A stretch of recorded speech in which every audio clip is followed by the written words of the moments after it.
What's up, guys? This morning, I was thinking about just putting up a daily video. I think that's the best way to do it, just to keep you guys learning and keep the education up. So for today, I'm going to talk about some indicators that I use, all the indicators that I use. Um, but yeah, let's go over them really quickly. So the first one, I'm just going to come up here and check off all the ones that I'm not going to talk about. So the first one I'm going to talk about is the MA. That's the moving average. So MA takes the price action over a certain period of days and it converts them into an average price line. So we have the 200-day moving average that takes the um, price price action from the last 200 days and it converts it into a moving line. And then this is the 50-day one. So it takes the last 50 days, and then the 5-day one takes the last 5 days. So this is really helpful. Um, you don't usually there's very it's very circumstantial in when you want to look at the uh, moving average itself. What you really want to look at is the price around the moving average. So you want to see, like, this is a good sign. If it can, like, let's say it goes up and then you see like it tests this line, that's a good sign. That means and it bounces up. That's a good sign. That's a bullish sign. It means it's got some support at the moving average. However, if it were to, let's go over here and break that line, you can see that it just had a really massive downtrend. And you can see, like, over here, you can see that it'll like retest that line, and if it can't break it, it's a bearish sign. So that's a great indicator. This is for more long-term stuff. So if it were to break here, this would have been a great sign for like a more longer-term uptrend. And you can see here that it did break that 200-day moving average, and it signaled a really, really nice big uptrend back in September.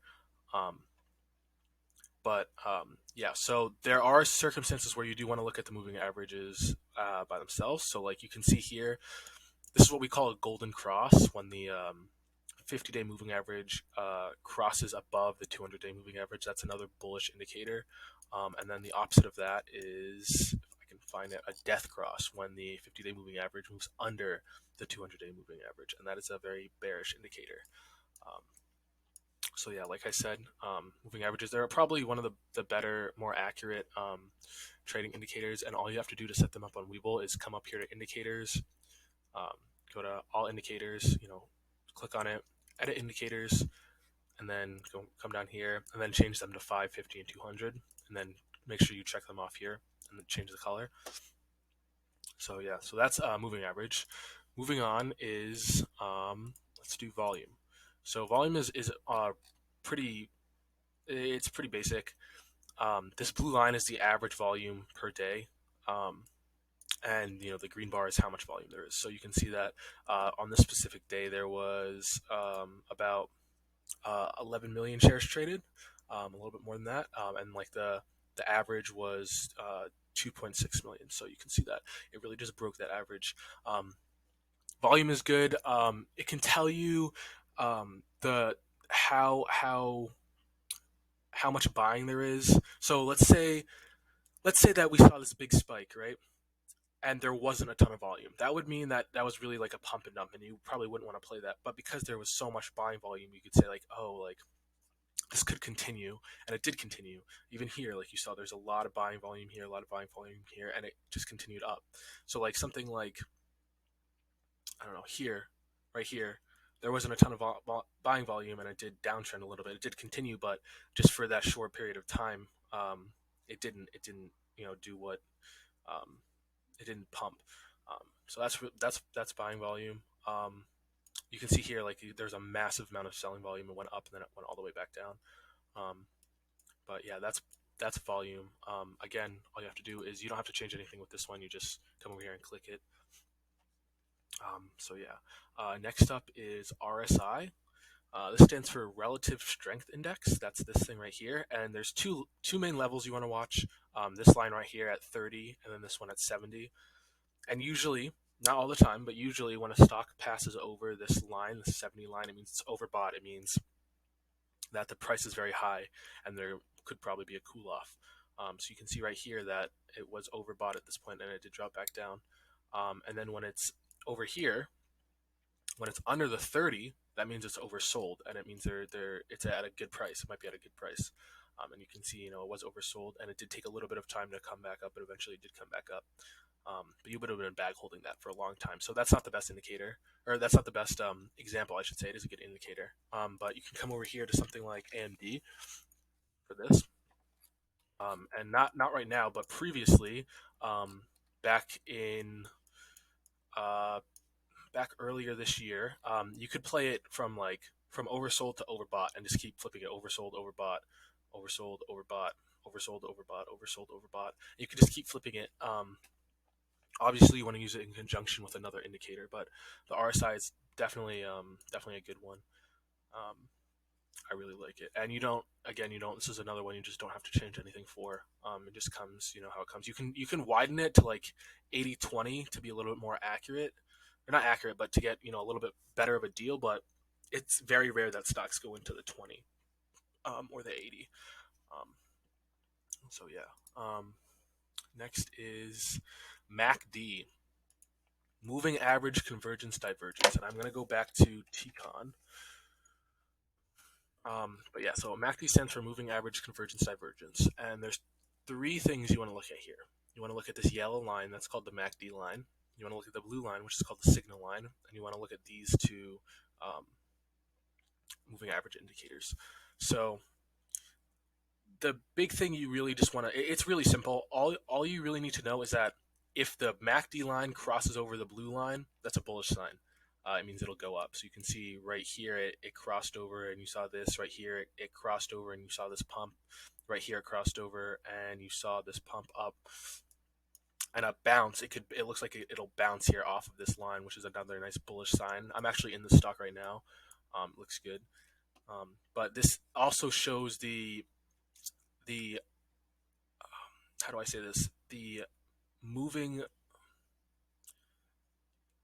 It shows basically like the volume. It's not the volume. It shows the pressure, the selling and buying pressure. So like you can see right here, compared to this uptrend, there's a lot of buying volume, but here there wasn't a lot of selling. So you could have said, oh, like even though it's down, there's not a lot of selling pressure here. So I might just stick it out. And if you stuck it out, you could have caught this nice pump. And even right here, there's a ton of buying and not a lot of selling. And there's already a ton of buying here. So that's what MACD is, moving average convergence divergence. I think it's a very accurate indicator. Again, all you need to know is just the crosses, and the bounces. So like if this crosses, if the yellow MACD line crosses above the blue MACD line, that's bullish. Um, uh, and then if it bounces, it's also bullish. If it drops under, it's bearish. But yeah, so that's what MACD is. And then I'll talk about Bollinger Bands. That's these three lines right here. Bollinger Bands are good. They're not the best. I do like them, but I think there's more accurate indicators there. So you can see these three lines: this gray upper Bollinger Band, blue middle Bollinger Band, and yellow lower Bollinger Band. So these are really good for like price targets. So you can say like, oh, like usually a stock will bounce off of either band. So you can see here like it bounced off the yellow and it bounced off the upper, but it's not always accurate. You see, like sometimes it'll ride the price strength. But yeah, see here, it rode this down, but it bounced off of here. So they're not the most accurate. Usually, if a stock is under the upper Bollinger Band, it means that it is like right here. You see how the upper Bollinger Band is going up, but the stock price is still under it. That means that to me signals that it could continue going up. If it like this would have said this bounced twice, this would have been like, okay, another bullish sign. But right here, if it kind of dipped below it, two or three candles, if they dip below or are crossing under it, that's a pretty bearish sign. So you could have sold. This was just during the Corona crash. So that was pretty. You can just come over to the SPY here and see it. Yeah, this crossed under, so you could have said, oh, that's not great. But yeah, so Bollinger Bands are okay. Right, you could have said like, oh, you could have said like here, like, oh, like you got upper Bollinger Band sitting at what is this, like 356. So you could have said, okay, I'll sell it at 356 and catch the dip. And I mean, it didn't really dip from there. Or even here, like you could have said, okay, like Bollinger Band is at 343. I'll buy in here, ride it up to 343, sell at 343, and you could have sold at 343. It went up a little bit, but it did come back down. So they're accurate. Again, this is with all indicators. You want to use them with other indicators. So I like having all the ones I just showed you up. So Bollinger Bands, MACD, RSI, volume, and moving average. Those are my favorites. You can use EMA. That's estimated moving average. However, EMA is a little different than the regular moving average because it's a shorter time frame. So an EMA is something you would use with day trading and not swing trading on like a smaller scale, on like the 5-minute or the 10-minute or the 1 minute. I like the MA because I'm more of a swing trader, so I look at like the longer time frames, like the daily and the 4 hour.